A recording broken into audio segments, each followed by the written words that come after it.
انتي مين؟ انتي تبع مين؟ الناس اللي تطلع تهاجم نادي الزمالك، يا جماعة. مش كل حد بيتكلم كلمة يبقى لازم يكون تبع حد. ما ينفعش ابقى تبع نفسي، ما ينفعش ابقى مشجعة زملكاوية. ما عنديش مصلحة في اي حاجة، لا انا عضوة في النادي ولا انا اي حاجة. انا مشجعة من اللي بيتحرق دمهم بس، واللي بيفرحوا برضو مع الفريق بس، مش اكتر من كده. فلما اقول وجهة نظري، ده مش معناه ان انا تبع مرتضى منصور او ان انا ضد مرتضى منصور. انا مرتضى منصور بالنسبة لي رئيس النادي، معاه او اتفق معاه ساعات واختلف معاه كتير ساعات كتير. تمام. فمش معنى ان انا مثلا بهاجم طريقة مرتضى منصور كرئيس نادي ان انا بهاجمه هو شخصيا وان انا تبع حد. ده بس للناس اللي بتلقح يعني او بتلمح. الحاجة التانية، أنا عايزة أرد على الأستاذ معتز الشامي، وللناس كلها كل الاحترام عشان برضو محدش يجي يقول لي انتي تبع مين، انتي مين، انتي عايزة ايه.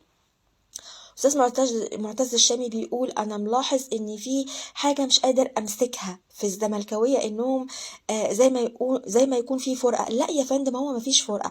الفكرة أنت بتعايب، أنت أو غيرك بتعايب من الناس اللي عاقلين، بتعايبوا على مشجعين الفريق المنافس بأنهم آه، يعني مع بعض قطيع واحد، بيرددوا نفس الكلام. تمام. احنا مش قطيع يا فندم، كل واحد فينا ليه وجهة نظره بيطرحها. مش معنى ان كل واحد لينا ليه وجهة نظره ان هو في فرقة. لا، هي مفيش فرقة ولا حاجة. يعني بعدين فرقة الجماهير هتعمل لكم ايه يعني؟ وتجميع الجماهير وتشجيع الجماهير كان عمل ايه يعني دي حاجة أنا مش قادرة أفهمها. بالنسبة بقى للحتة اللي حضرتك قلتها، اللي أنا بتكلم على معتز الشامي وبرد عليه، برد عليه مش عشان هو يسمعني. على فكرة أنا مش، أنا برضو مش عايزة أنا لايك ولا شير ولا حاجة. يعني أنا واحدة على قدي بطلع أقول الكلمتين اللي في بقي وعشان أرتاح وبس. فانا عايزه اقول له اه بالنسبه للملاحظه بتاعت ان في ناس عاملين انهم زملكاويه، هذه حقيقه وانا شفتها بنفسي. انا كنت واحده بتابع